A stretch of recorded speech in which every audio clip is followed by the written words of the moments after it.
Good morning. My name's Alexi Otts, Raptor Freak. It's Friday morning. New York Knicks are around, play the Raptors tonight. Doing a little preview for you for the game day today. Really crazy big news yesterday in Raptor world in the middle of the day yesterday. They canceled the Raptors practice all of a sudden in the middle of the day yesterday due to abundance of COVID protocol concerns, meaning that there's been some COVID around the team recently, and they wanted to make sure that the players were all testing negative, not having it. So they gave them the day off yesterday, which is probably okay because they've been practicing a lot lately. So I was really worried when I heard about that in the middle of the day yesterday. I'm like, oh my gosh, what could go worse for us is if everybody gets COVID like last year, all the coaches, half the team, stuff like that.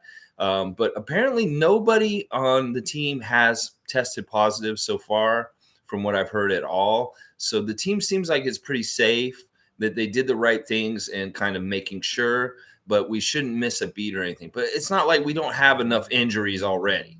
I mean, geez. But the one person that has been confirmed that does have COVID is Masai Ujiri, which is really interesting and sucks. But I'm sure he'll be okay. He's had both his vaccinations and he's had a booster. So he's had 3 shots, but he tested positive for COVID. And some are saying that they think that it has to do with the Giants of Africa event this weekend, where they tested everybody who went to that event, but apparently, and this has been happening in a lot of areas of the world right now, people are falsifying vaccine documents and saying that they were vaccinated when they're not really. And I was talking about it with a cabbie yesterday, just on my way to the dentist. And, they were talking about how people are buying credentials that they don't actually have, that they really didn't get vaccinated. So this is kind of a weird thing that they had a gala event, a whole bunch of people there, but you had to be vaccinated to go to it. And somebody still gave COVID to Masai Ujiri. So it sucks. I hope he's okay. I'm sure he'll be fine. He's got the best doctors and the best supervision and things looking out for him. But it's scary. And you don't like to hear that people are getting COVID and stuff like that. Happy Friday, Sue. Good to see you this morning. And then the other thing is DeMar's got it right now. Rick Carlisle, the coach of Indiana's got it. So there's a little suspicion that there may be some around the New York Knicks team who were playing tonight because Indiana just played them on Wednesday. So Indiana beat them real bad. And it may be partly this trade talk that's been going on this week. All of a sudden, the players are frustrated in Indiana. Like Miles Turner's already come out and said this week that he's really pissed off that they're shopping him, that he thinks that he's kind of a bigger player than they're giving him his due, that he's not just some role player, that he can be more than that. And he's kind of mad at the Pacers now for how they're treating him this week. So I think the writing's on the wall with that team, that they're going to just have to blow it up, that it is really one of these kind of teams that's just right in the middle of everything. They're not that bad, but they're not that good either. And they've been like this for about 10 years. So to make a really big difference with your team, you got to blow it all up and send guys every which way. And that's why I think that Turner's going to be ending up going somewhere. Paul, good morning, man. Hopefully Masai is all right and can catch Turner and Sabonis. He laughed on Twitter at the kilometers Turner joke. That's hilarious. You're saying Miles Turner saw that and maybe he'd come to Toronto and he'd be Miles Kilometers instead of or Kilometers Turner instead of Miles Turner. Kilometers Turner. That's really funny. Canadian content. We get it every day. Someone put a meme saying if Turner comes, he will be called Kilometer Turner in Canada. That's hilarious. I love that. And he liked it. See, that's the thing. He's a character guy, and I'm sure he'd love to come to an organization that's well run and that he can trust and feel valued and taken care of here. And I know that would happen if Miles Turner ended up on our team somehow, some way. I would love that. I would love to have Miles Turner. He's a perfect fit. He's just somebody that we really need, and he might really need us at this point too. That's awesome. It's so good that the interaction, you can see that's kind of like him saying, yeah, I accept this trade. It's like an unofficial thing. Like, okay, you're calling me Kilometers Kilometers Turner. Yeah, I'll take that joke and I'll say that sounds good. I like it. It's kind of funny. Oh man. But yeah, it's scary. This world with COVID and different things is Omicron or whatever, this bullshit happening. It keeps happening and stuff. We just all got to continue to do the smart things to not keep spreading it everywhere. It's like we got out of some of the toughest stuff about the pandemic, but it's not over. We got to continue to ride this thing out and do the right things in different ways. But I don't want to get into that too much because I know everybody has different opinions on it. Everybody has their own lives and different things they have to deal with. So in special cases, they can't do certain things in certain ways. I understand. So let's just focus on the basketball. Last night, the 905 played the Maine Celtics. It was an ugly game. The Maine Celtics are really good. Like they've only lost one game so far this G League season, and they handled them really well. It was in the second quarter that Maine just took off on us, and they beat. It was Bonga and David Johnson and Delano. Delano was out there. Reggie Perry, the regulars out there, but no Justin Champagny, who got hurt in the game against. Not only hurt by his shot not making it or being counted, but hurt in the game. And I guess in those athletic moves he did, those last two moves at the end of the last game, he kind of twisted himself up or something. So he's on the questionable list now. So we've got Kem, OG, probably both for sure out today. And Precious is questionable. Precious is questionable. I hope Precious just comes back because honestly, we could get away with him not playing against Oklahoma City. Well, obviously we couldn't, but today's going to be a lot different. There's some size on New York that has to be dealt with that we need him for. Like, Randall and Mitchell Robinson and some of these guys are bigger guys, and we're going to need somebody to help with that. So it's really weird. All right, let's see. Which IG account had that? Yeah, we'll go look at that, G. Yeah, everybody go get your booster. Oh, it was on Twitter. Okay, yeah, the Maine Celtics have a great 7-footer. It's that Cornette guy you're talking about, right? Yeah, that's they're an interesting team. I didn't get to watch the game though because for some reason on it was on the ESPN site, and you have to have an ESPN account to be able to watch it. So I just watched the highlights this morning. And it seemed like they were doing well at the beginning. And then the second quarter, they just let the Celtics get too much of a cushion and got away from them. And then that was that for the rest of the game. But yeah, they did. They have Cornette on their team, who's on the regular roster also. That's the thing with these G League teams. When they have more of the guys who were two-way or on assignment kind of guys, those teams are really bolstered. And our Raptor guys aren't really all there all the time. Like Delano, Malachi could be playing on 905 right now, and that would make the team even better. I don't know why he isn't playing more on 905 because honestly, he's going to get less playing time on the main roster than Delano right now. So why wouldn't Malachi be down there for all those games also? I want to see Malachi do a long shift with 905 again this year. Yeah, and Toppin. Yeah, Paul just brought up Toppin. Yeah, okay, G's asking a big question.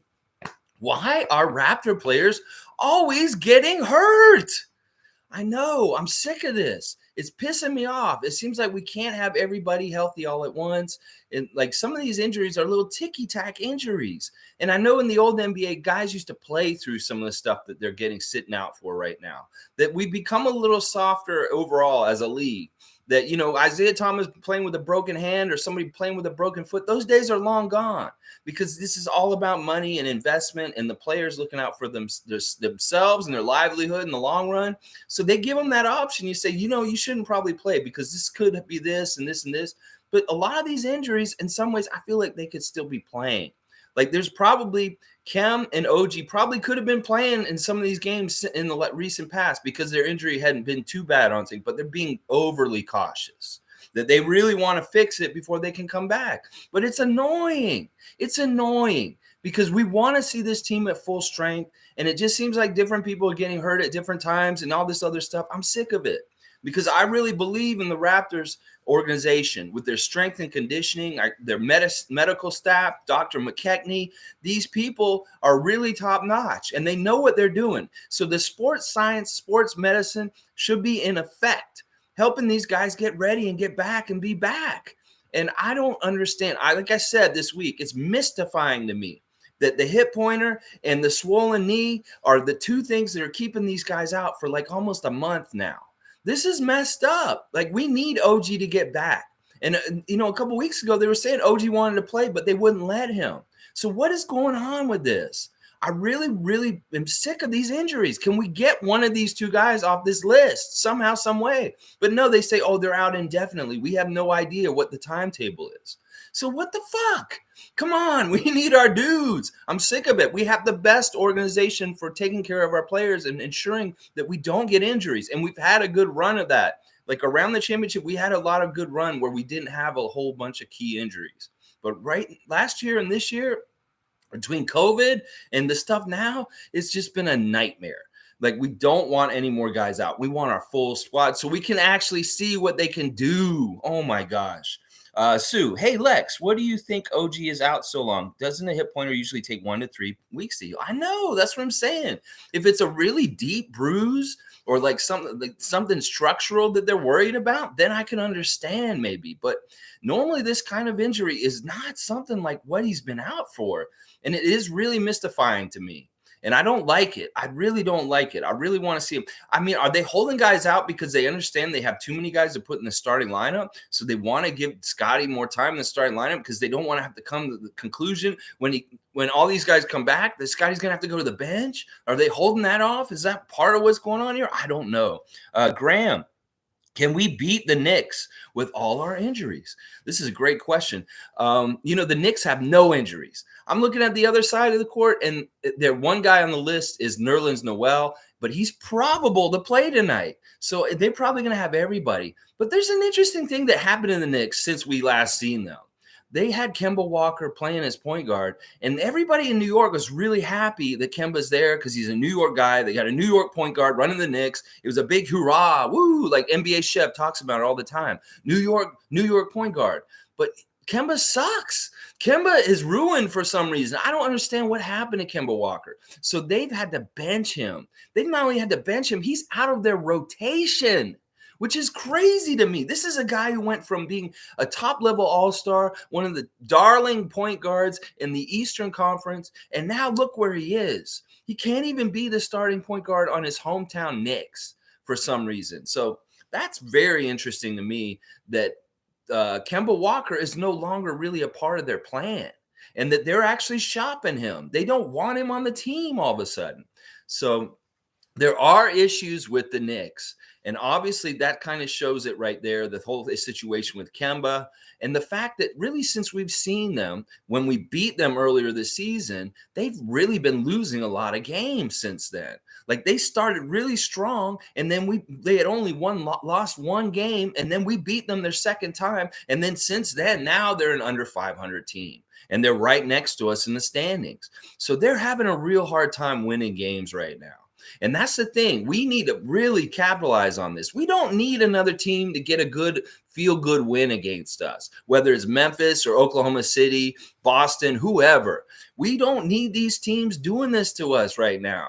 We are kind of kicked and down on the ground, but we need to stand up. We need to say, no, not in our house, New York. No, just because we're injured, we don't give a shit. We're going to beat y'all tonight. Because we can do it. We really got to outwork them, though. We can't have anything like the third quarter against Oklahoma City, where our effort was so piss poor that we got outscored and we didn't play good defense and we couldn't score ourselves. So none of this stuff. We got to come out strong, play the full 48, really, really strong. And thank God nobody on this team has any kind of COVID or any problems or anything like that because we can't sustain any more guys missing games right now. 2 or 3 is enough.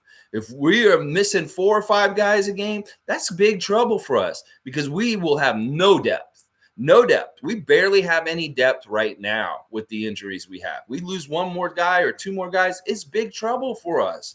So, Graham, I think we can beat the Knicks tonight, and we need to beat the Knicks tonight. This is a priority, and it's mandatory, and we got to do everything we can to try and beat them. And this means, Freddie and Pascal taking how they felt after the game the other night and how shitty that felt to lose that game right last second that way.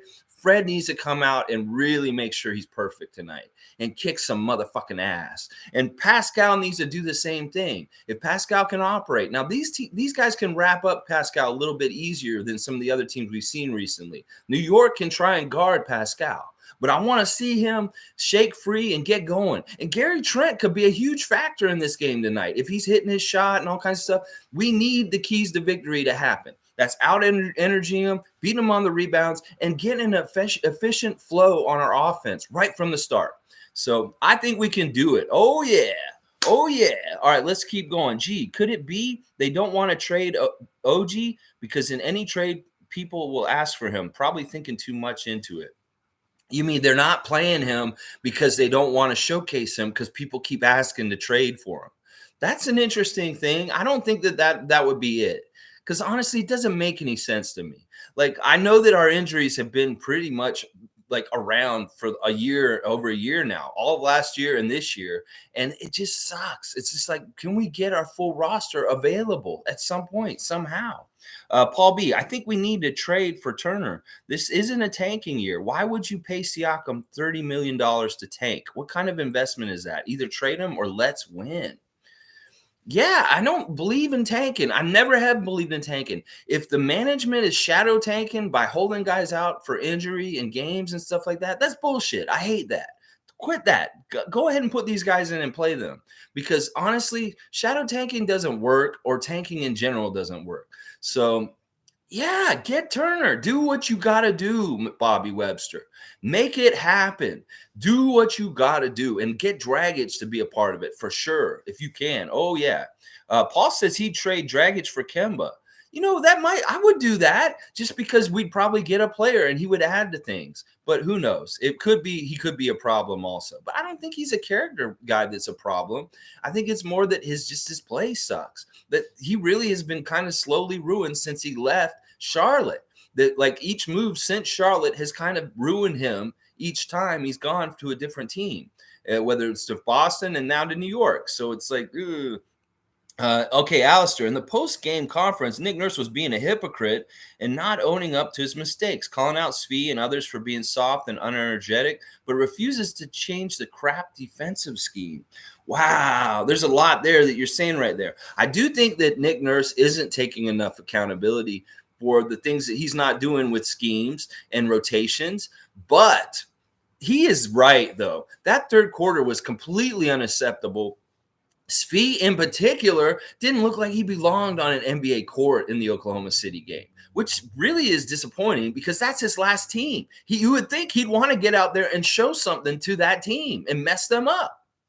But no, he missed every single shot he got. He had a bunch of turnovers just in a couple of minutes in the game. He didn't play that long. He got the hook and right out. And that's the thing. He's talking about him. He's talking about Banton. He's talking about Malachi from games before. He's talking about Boucher. These guys have to come and bring it immediately as soon as they step on the court. They can't wait to get into the game or anything like that. They need to just bring it from second in flat. Right on the bat.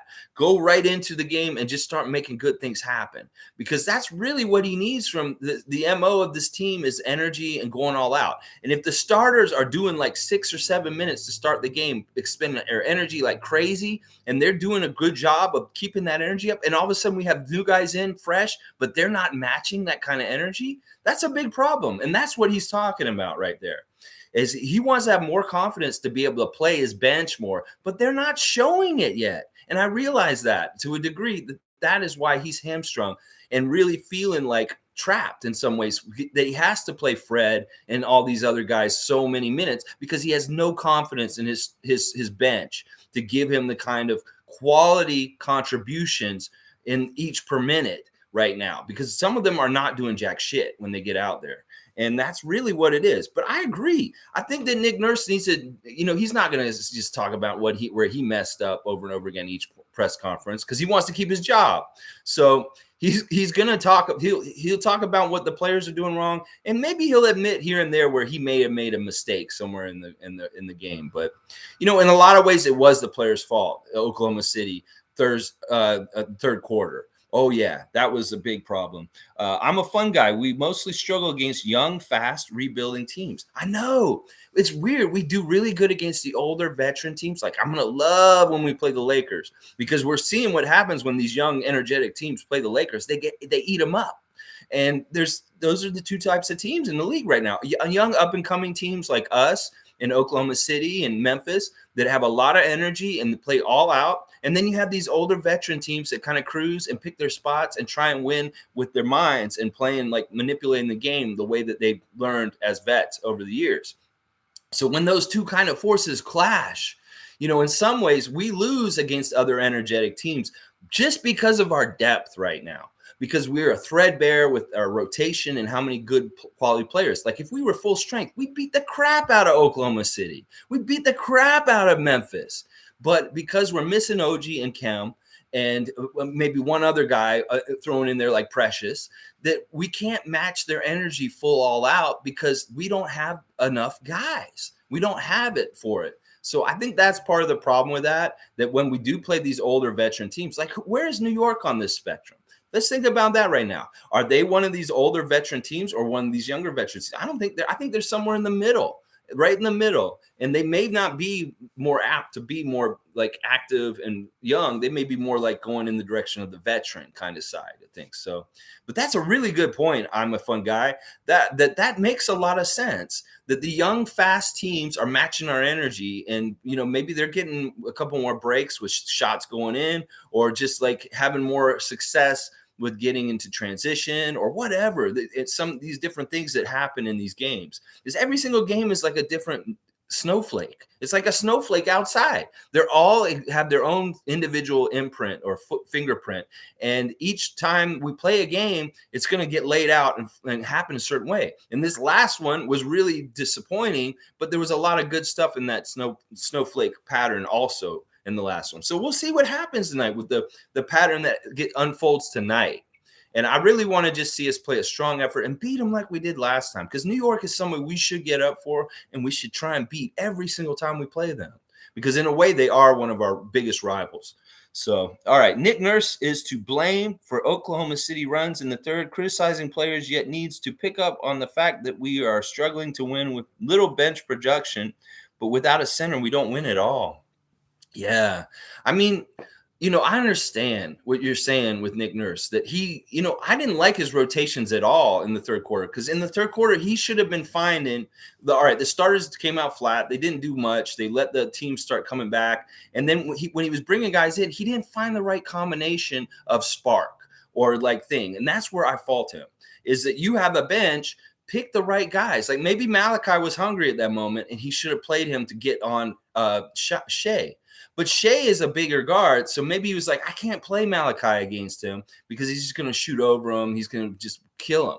So there's a lot going into that. And it may be that he didn't have a lot of options. And what he was frustrated with was his starters didn't have it in the third. And then when he brought his bench in, they were just as bad, and they didn't bring it. And that's really what the bench is mostly important for. If the starters don't have it, you need to make up for it. You need to do that, carry that mantle, carry that relay stick as far as you can, so that when the starters are rested, they can come back in and give a full effort. Well, he couldn't do that because the bench was so crap in the third. He had to play more of the starters again in the third again. And it was just, it was bad. It was just bad. And then for the last part you're saying about with no center, that's management's fault. We need to point the finger at Bobby Webster for not building a team with more size. And that's what the problem with that is. But, Alistair, we could criticize every aspect of whether it's the players, the coach, or the management with that last game. For sure. They're all guilty in a different way. The bench scored like 14 points total that game. They were horrible, and it's not all their fault. The roster doesn't have shooters, and maybe we should have kept Decker. Yeah, maybe we should have kept Decker. Although Bonga is looking like really solid kind of like backup center point guard. Like, he can do every position, and he's doing all kinds of great stuff on defense and different things like that, and he does kind of fit our future more. But, it was a tough decision. Decker, Decker really is just a really good three-point shooter. There's not a whole lot that he offers otherwise. And, we can't make that decision, go back and say what it could have, should have. It's just what it is. And we got to find these shooters somewhere on our team because we do have shooters on our team. They're just not hitting it. Like Svi is supposed to be Decker right now, but he's not doing it. And Malachi could do way better with his shot. He could be shooting way, way better and more consistently right now. And that would really help us too with this. So it's tough. It's tough. We've got a weird bench. But like I said, part of this is just injuries. The injuries take away from the bench because they all have to go to the starting lineup. And then guys get shifted back. And all of a sudden, we're going to look like we have a super bench by the end of the year if everybody's healthy. Like, because if we have the whole personnel of our whole team and we have only 5 guys starting, there's going to be good guys on the bench because we have too many good guys on this team for that not to happen. Paul B., is it on Masai who thinks signing guys like Yuta, Svi, Precious, Dragic is going to win games? I think that part of it is we build from character. So it is like in some ways that can hurt your team in some ways, like I've talked in the recent weeks about edge and having kind of an attitude, maybe if you have too many nice guys on your team. But I think that group in particular that you're naming right there, some of those guys kind of have edge and stuff like that. I mean, Precious is definitely going to help us win games in the long run. I think Yuta does a lot to help us win games, just as far as like being inspirational and getting energy up and kind of showing guys how you need to play on defense and get all out. And Svi's going to come around. It's the kind of thing where a shooter just has a bad section of the season. And I really think that Svi's just having that right now. Like he had a pretty good start. He was doing pretty well when we first started the season, but now he's kind of hit a rough patch.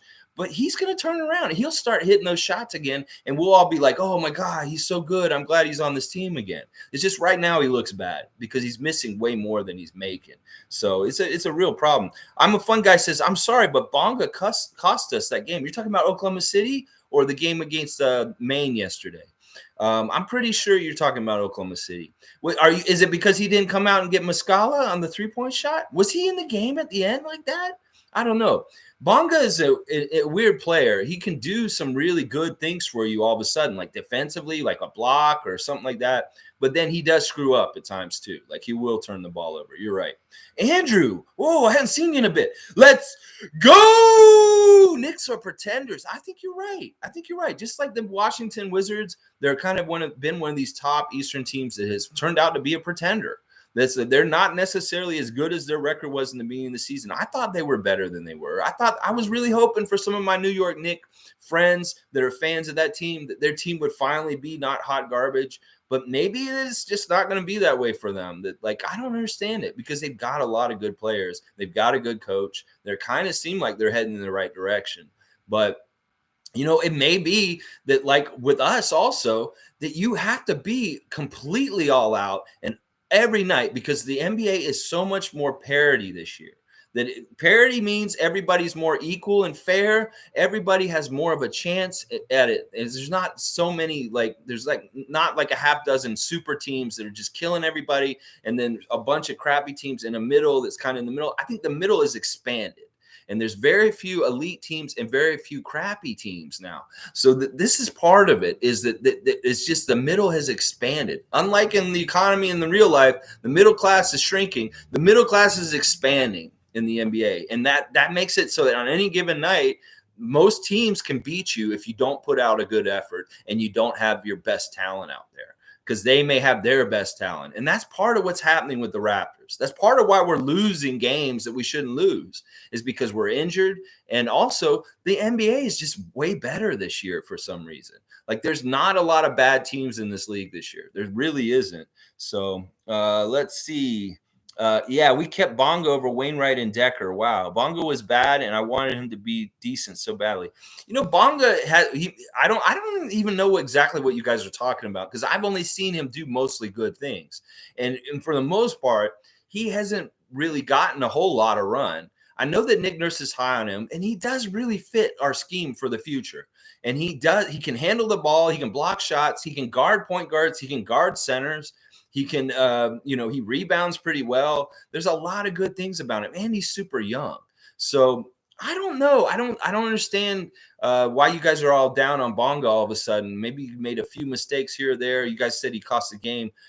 Tell me why down there, just so I understand more the evidence you're talking about. Because to me, he seems like a great project, and he really has been switching back and forth between 905 and the main roster a lot this week, and he's actually looked really like one of the stronger players on the 905 also.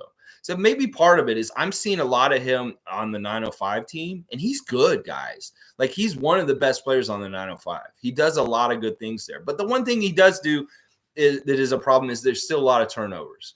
Like, that team in the 905 has a lot of turnovers in general, and he's definitely one of the guys who's doing it. It may be that you guys are seeing the turnovers in the game, and that's what you're talking about.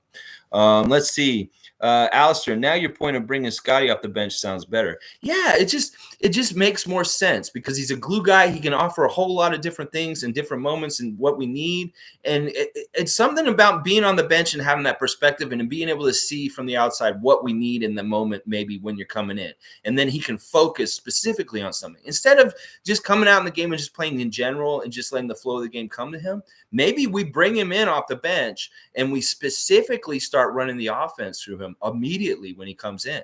Like that he's the guy that gets the ball at the top of the key and he decides whether to do something offensively himself or he passes it off. I want to see something like that. This sounds like a good recipe for success for our team, especially with bench production, because that's a huge problem right now. Okay, Bonga has potential. He's only 22, just bad games, so hopefully he can pick it up in the NBA games. Yeah. Oh, are you guys talking about the main game? These guys play so many games right now between 905 and the regular league that it's hard to keep it all track. They were talking about how many games Delano's played in the last week. There's only been one day in the past 7 days that Delano has not played a game, and that was Tuesday. He's played every single game since all around the week otherwise. Let's see. Svi should be a shooter. Not sure what happened. Yeah, he's got great mechanics. He's automatic. We were talking about that famous three-point shootout contest they had in training camp that he made like 98 out of 100 threes. There's something wrong with his confidence right now, and I don't totally understand it because he's really a baller. He can get the steals. He's really aggressive, and he looks for his shot really well, but the mechanics are off for some reason. He's not making it for some reason, and it is hurting his confidence. You can tell that, like, at this point, it wasn't just him missing shots. Now he's messing up on defense and causing turnovers. I could live with him just missing shots, but now he's causing problems in other areas right now. And that's why he's not getting as many minutes as, he was. And also, I was really worried they were going to start him instead of Boucher against Oklahoma City. When I saw Precious was out, I was like, oh, fuck, they're going to probably start Svi and put Scotty or Pascal at center. But no, they let Chris start, which I was really happy about that because that was the right decision just because we needed some length playing without a center. We just needed something. Let's see. Paul, I was just referring to our problems, Nick Nurse and the scheme and Masai, the inexperience of our injuries. Yeah, there's NBA, you want everything to go smooth. You have a plan. You have a piece of paper with your roster on it, and you look at it on paper, and you're like, wow, this could be really good. But the reality of things working out and how it all goes in real life and happens is not always the way we hoped. And we've been lucky, and we had a really dream season where we messed around. We got a championship with Kawhi, and we can aim for the sky and think of these kind of things. But pitfalls and tribulations happen to all teams, and some of them ruin their seasons. And I'm not saying anything that's happened to the Raptors so far this season has ruined our season, but a lot of this stuff, little by little, whereas Pascal coming in late into the season, or the injuries to OG and Kem right now. These are hurting our season. These are hurting our record because if we were full strength, we would probably have 3 or 4 more wins than we do right now, and we'd be over 500. So it's hard to gauge things because you've got to take into account unforeseen things that could happen and how that can mess up your success. We can't gauge this team on what we're seeing. I keep saying this week. We have to be full strength. We have to see everybody working together. OG has to be out there. Kem has to be out there. Then we'll understand really how good we are. because we're not a full team. We really aren't. Not without those guys. Alistair, hopefully Precious plays tonight, but he's been playing hurt. It's crazy to think we have 0 centers at this moment. Yeah, I mean, Precious's problem with his shoulder, it just comes up and comes and goes. I think that in some ways, and teams do this, and I think it's not very smart sometimes. Like, because of Milwaukee sat Giannis because they probably thought we were going to be a pushover, and then we rose to the occasion and beat them. Well, I think that maybe we saw things going into the Thunder game, and we're like, you know what? Maybe we can get away with resting Precious for this game in his shoulder. And it was a bad mistake. We shouldn't have done that. Even though they're kind of a smaller team in some ways, it's deceiving. Because Favors did come into that game, and he kind of did wreck us in some ways. So it's a. I really hope Precious is playing tonight. I fully expect him to. He should not be sitting 2 games in a row for this injury and stuff like that. He got rest. He should be fine. He should be playing tonight. I hope to God he is. Oh, my gosh. We don't need 0 centers again tonight. We really don't. I'm a fun guy. The entire third quarter was Bonga making crazy mistakes and could not defend anybody at all. Okay, that's what you're talking about. So you're saying in the third quarter, he looked out of place. He's causing turnovers. He just didn't look right out there. Okay. You know what? I'm going to be honest right now. Much like a lot of the fans in the arena and other people that were watching them, maybe even the players, after that first half, the way we were handling the Thunder during the halftime, I was feeling really good. And I was kind of like, I went and had a little toki out in the back just to, yeah, this is going good. And when I came back, I don't think I fully started paying attention to the game. Like, how sometimes I get on people for not coming back and sitting in the crowd to be there for the team when they come back. I think that I may have missed some of this stuff because I wasn't half paying attention. Because I think I looked up and I said, whoa, they're coming back on us all of a sudden. So that may be what it is, that I should have paid more attention in the third quarter, just like the team. So I'm guilty too. We can put blame on the Raptor Freak too for the third quarter, the piss poor performance, because I wasn't focusing my energy on the game as much as I should have at that time. I think I was doing email or something like that. I should have been totally focused on the game. But okay, so Bonga looked bad in the third. Okay, all right. I believe you guys. He probably did look really bad. Barnes, Yuta, and Champagny off the bench is high energy. For sure. Those 3 guys coming off the bench, like they can infuse some stuff. And Banton, put him on that list too. These guys can infuse. I call them dynamite sticks. Let's throw a dynamite stick on the court. That's what Yuta and Delano is. Barnes could be the same thing. He doesn't need to start. He's a youngster. He can start next year. We've already been starting him this year. He's not a prerequisite. It's not mandatory that Scotty has to start. And, I think we may be doing him a disservice if we try and start him the whole year through. That, like, it may be doing him a disservice on the down low in some ways for his conditioning and his energy and his development. In some ways, we need to maybe have him have the off the bench perspective, just in case we need to have him off the bench for whatever reason in the future or something like that. So maybe he needs. I know he did it at FSU. He's got some experience being off the bench and stuff like that. But do it in the NBA for just a little while and give him that chance, because we could be really effective off the bench for us in different ways. And watch, he'll make this switch, and we'll see this happen whenever it does happen this season. And we'll be like, oh my gosh, he's amazing off the bench. Because what happens is the starters will be less fresh, and he can come in against their bench guys and tear them up, because the guys who played the first 6 minutes of the game will be tired. And then you bring Scotty in at the 7-minute spot and halfway through the first quarter, and he just eats them alive because he's completely fresh. He hasn't spent any energy yet. And the talent against him off the other team's bench can't handle him. So I just see a lot of good promise in that move. I don't do it, Nick. Okay, let's see. Yuta starting at center instead of Boucher might have been better. I don't know. That's an interesting prospect. I mean, Yuta can do a little bit of guarding at center, but he's similar to Boucher as far as like being able to strength and size and kind of take up room. But in some ways, maybe you don't want to exert Yuta's energy in that way, that he's maybe more valuable and resourceful for us, being that running around kind of what he does already. And that if you play him at center, he's got to put so much energy just being physical with a bigger guy, a guy who's probably going to outweigh him and maybe be a little bit taller than him still. So it's a no-win scenario for me if you have to do either one of those guys. Chris has more experience. So in a way, that's kind of better just because he does have more experience and he kind of knows how to cover up his issue with being skinny a little bit more than maybe Yuta does, because Yuta probably could get abused down low, like as far as like by a big guy who's just backing him down and just doing whatever they want.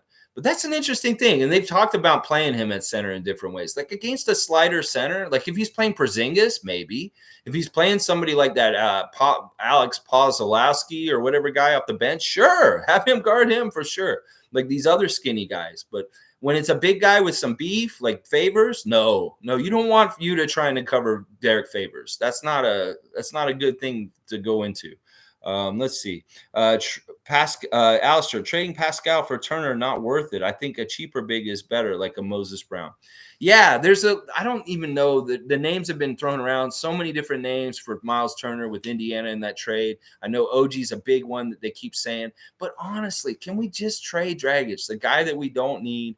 And Indiana understands that this team will get better next year and stuff like that. But no, I don't take that trade either. I don't think Pascal for Turner is not equal. It's not equal at all. They would get the better deal. Pascal's a good player. We need to keep him. He makes mistakes and he looks bad at times, but he does so much good otherwise.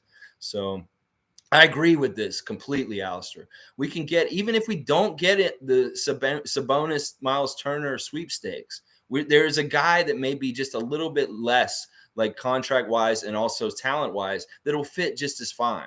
It's really just specific things we need is rebounding, size, and fouls, and like physicality down low. That's what we need. I'm a fun guy. I would do Pascal and someone for Sabonis and Turner, like him and somebody lesser for both of those guys straight up. I mean, Bobby, we'll see. We'll see what's happening. Hopefully they are involved in the stuff that's going on and stuff like that. I think that the trade period starts like next week. So we could see something start to happen. I think it's around the 15th or 16th or something. They say this period of trading opens up or something like that. So we'll see. I mean, let's just do what we got with what we have right now and see if something changes. See if somebody's coming and going or whatever, or what happens. I don't want to see Pascal go for frivolous shit, though. He has to go for something substantial and good. And this might work. Those two guys for that, and that might work but it also depends on who the second player from the Raptors you're talking about going that way too. It really have to be like, maybe it would work with Dragic. I don't know. Some perspective from G. Since 2019, Raps lost Kawhi, Serge, Gasol, Norm, and Kyle, and not everyone has been replaced. And if so, they've been replaced with younger developing players. Yes. Yeah, it's perspective. Barnes likes to guard the star players, and Nurse loves this for his development. So this may be where there's a balancing act. Yeah. Well, all right. And your point about the Pacers are rebuilding. They want youth. Dragic won't be an option, in my opinion. Well, it's not that they want Dragic to be on their team. They just want him for the expiring contract. You trade him for Sabonis, and Sabonis has years on his contract still. So they freed up that money next summer because Dragic just comes off the books. And they think, yeah, we don't want you. Go play for Dallas. But we get $19 million all of a sudden that we can spend on the free agency market and stuff like that. That's the power of Dragic right now, is that he frees up almost $20 million for a team to spend out of their salary cap. And that's why they would want him. It's not to keep him because he doesn't fit with a lot of teams. He fits with the Mavs because he's buddies with Luka. Really, Dallas is not even playing Moses Brown. Yeah, they're not. There's all these centers that are sitting around the league that don't get to play. They're just sitting on the bench, and it makes me mad too. In the last 2 years, I've been so angry seeing the dearth, the abundance of centers on certain teams where they're just stockpiling them. Whether it's Philadelphia, Cleveland, the Lakers, whoever, Brooklyn, and I'm just like, why can't we just get one? We just want one, guys. Oh my gosh. Yeah. Paul B, I would run 500 kilometers for Turner. Wow. Are you already a runner? Like, do you do marathons already, Paul? Because that's a lofty claim.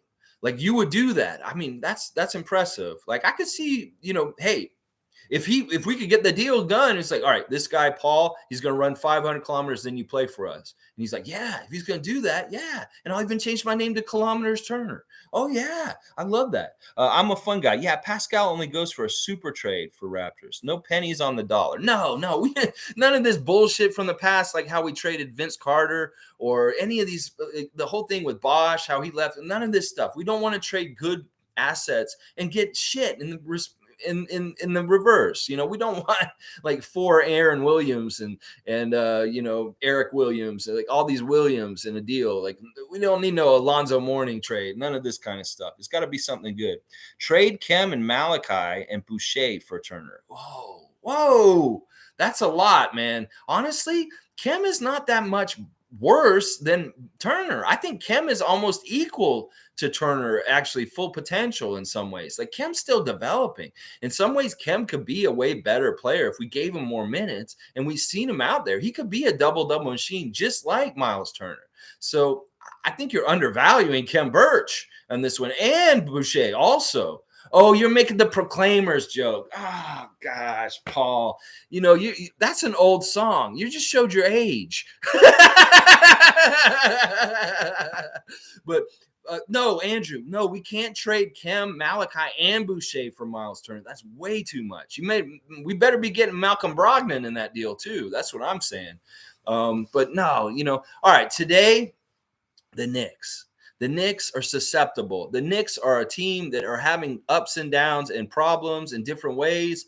And we are too. But we can figure out our problems more than they can because, their issues have different things to do with things. And our issues are more injuries. So we just need next man up, that energy, get into the 50-50 balls, getting making sure they don't get second chance points. This is a big area tonight. Oh, yeah, that second chance points thing, New York could really thrive and get going if we allow them second chance points. So we really need to make sure we don't allow that. And we've done a pretty good job the last few games. Even the Oklahoma City game, we did better for the most part, keeping them off the glass, although they were getting long rebounds and getting second, third, three-pointer shots. But we need to just cut down on that in general all the time. And the more we do that tonight, the more likely we'll win.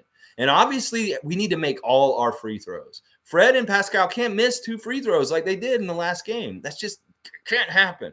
Alistair, we need a center more than any other team. Not a superstar, just a position to be elite. That's how complete this team is. I agree with that. I think that's exactly right. That we just have that one last piece. And maybe this is something that develops over some time this midseason. And then all of a sudden we start rolling in the second half of the season because of one big move. That's the way it happens. And maybe Bobby and Masai are searching and figuring out and trying to make it work. And maybe it is Miles Turner. But I think you're so right. And I think that people that kind of think this team is a bottom-feeding team, they're not looking at the whole picture and understanding that what we lack is kind of fundamental to really competing well with the rest of the league. But once we get what we lack, this could change things completely. This could be a complete game changer. And this team could go to another level of excellence in the league up there with teams like Brooklyn. So it's going to be fun. It's going to be fun. This is the thing, guys. We can't lose. We've got Masai Ujiri. Long-term, whatever happens, the good things are going to happen for this franchise. We're not on the way down. We're on our way up. And even if we're on the bottom right now, we're not going to be there for very long. We're not going to hang out and get used to it. We're only going to be there for a while we struggle. And then we'll be back right on the right side of a record, over 500 and being a perennial playoff team every year. That's what's going to happen. We're just in that little ebb, that one we were talking about yesterday with the Golden State's gone through in the last couple of years. We're kind of in that little ebb last year and this year. And I don't think that it's going to last that much longer than this year. That we may have these kind of struggles and, we may lose stupid opportunities to beat teams like Oklahoma City in next year also, but we're going to get better and better at not allowing that to happen. And we'll see less and less of it. We really need to pay attention and understand each story of each game as it unfolds and how it's leading towards our ultimate goal and how it is leading in our development towards the real – huge success. The reason why Indiana wants to blow up their team is they have no promise. They played us 3 times this year, and they've seen the writing on the wall. They can see our team and all the different potential with the different pieces that we have right now, and they don't have that with their team. And that's the reason why Rick Carlisle says we need to blow this team up because they're not going to get any better. I've seen Toronto, and Toronto has a huge ceiling and a huge upside that's going to start happening at some point. And we're not going to be able to compete. If we're just barely competing with them right now, we're not going to be able to compete when they start hitting all cylinders and they get this team going. So they realize that. That's part of the reason why they want to blow up their team right now. They're middling and they have no upside ceiling like we do. And that's the thing we need to keep realizing. Our upside ceiling is insane. It's insane. It's bigger than pretty much every other team in the league right now, just purely because of Scotty Barnes, Precious, and Delano Banton. Those 3 guys have such an upside. And even our existing guys still have a good upside, like OG. So this is what I'm saying is that we're not a middling team. We're just a team that's really talented that just hasn't figured it out. It's like a really hot girl who doesn't understand she's hot yet. And she could do a whole kinds of different things in her life that she doesn't realize. She doesn't take advantage of it because she doesn't understand it yet. So we got to understand our beauty and we will fall into it and it will happen. It's going to happen. Oh, yeah. Oh, yeah. Yeah, I am a music guy, but I don't think of that first. I think of Terry Fox when you say 500 kilometers. I think of Terry Fox. I'm like, man, we need to just change all the currency in Canada. Like I saw a mock-up $5 bill with John Candy on it, and I was like, this just makes too much sense. Let's get these old racist-ass weirdos that are on our money right now off of the Queen, whoever, and let's put people like Terry Fox and John Candy on our money. Let's do that. Even Pamela Anderson. I'm just kidding. Something like that. That'd be cool. Okay, let's keep going. Gee, I hear you, but why wouldn't Pacers trade for youth? I'm sure other teams have more to offer than Dragic. Free agents don't go to the Pacers, so they have to be strategic. Okay, I understand what you're saying. So you give up these guys because you want to get somebody like OG or something like that. Yeah, I mean, that may be what their priorities are. They say, yeah, we want to get young guys, try and trade these guys for young guys already and stuff like that. But it may be that they may not work anything really well out and that their next best plan is to do something like that, get Dragic and get just some money for next year or something like that. I don't know. We'll see how it all works out and stuff like that. You may be more right. That may be part of what it is. Like, why didn't we just trade him already? Because maybe this is like not feasible, that nobody really does want to take on Dragic, because maybe part of it is because I thought maybe if we traded him to the Pacers, he could actually play for them. Like he'd come back from Slovenia and actually start and get to start and play a lot of minutes for them. And that might be really good for him in that way, because he could help him in that way. Then maybe even if he's just like a veteran presence for 1 year and then his contract expires or something like that. I don't know. It may be that Dragic is completely untradeable and that we just got to sit on him like we already are for the rest of the season and he just goes away. So I don't know. I'm just wishful thinking.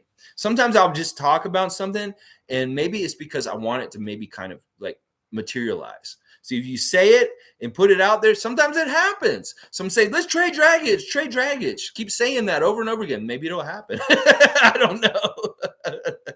Okay, Paul B. Dragic, Flynn, picks, etc. would be something great for a rebuild. Youth and money to spend and the freedom to pick who they want. Yeah, you put it all together. You put a package together. Maybe we get Turner and one other lesser player off the Pacers that they don't really want. And we send them some of the youth, but also Dragic with it and some picks. I don't think we really need a whole lot of picks going forward. People put so much value on draft picks and different things. Like, look at Oklahoma City. They had like 6 draft picks last year. I think that the draft picks are good. It depends on where you are in your build. And our build right now is like Alistair was saying, is almost complete. So it may be that our draft picks are good trading chips in some ways. Like, maybe you want to keep the first pick and you trade the second rounders or something like that. But I don't know. Once again, this is all speculation and kind of just trying to figure out what's going on in Bobby's mind, what's going on with the GM in Indiana and whatever, and how can it work, So we'll see. They shot 67% from the free throw line against OKC. I know, but part of that is they didn't get a lot of free throw shots. They only missed 5 free throws. So that's like 5 out of 12 or something like that.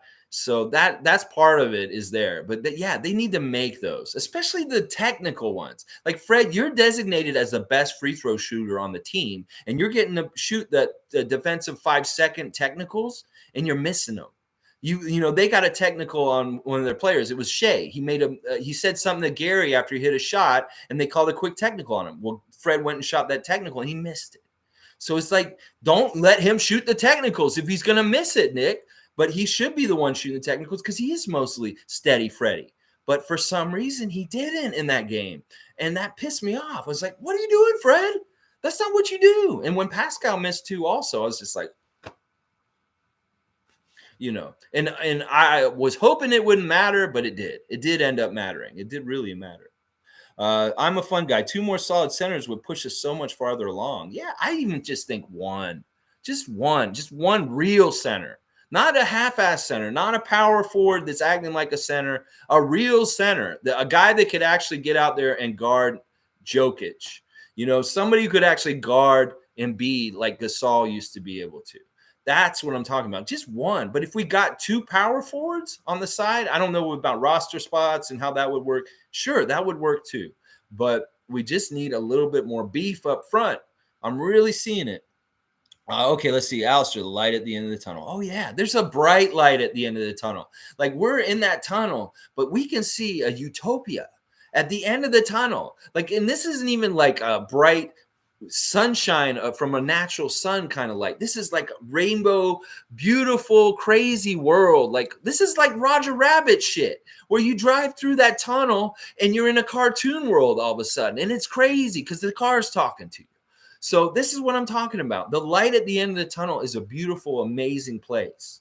And when we get there, it's going to feel so good. This is part of the earning it. And the people that are smart, or not smart enough, the people that are loyal and tough enough to go through these part of the time right now, what we're doing right now, are the fans that get to earn it and deserve it. And we have the perspective to really appreciate it.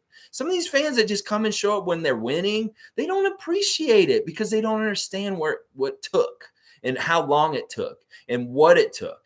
You know, so it's like, we're doing the right thing. We're the right fans for sticking with it, paying really close attention, going with them. And, you know, let the other fans come back and be like, yay, we won and stuff like that when they start doing really well again. And that's fine. But they won't have that appreciation of perspective like we will.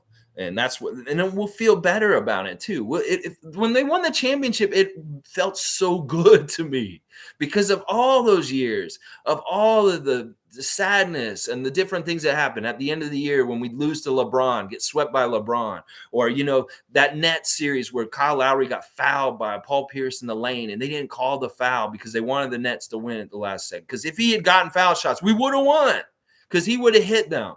And, you know, it's just stuff like that, you know.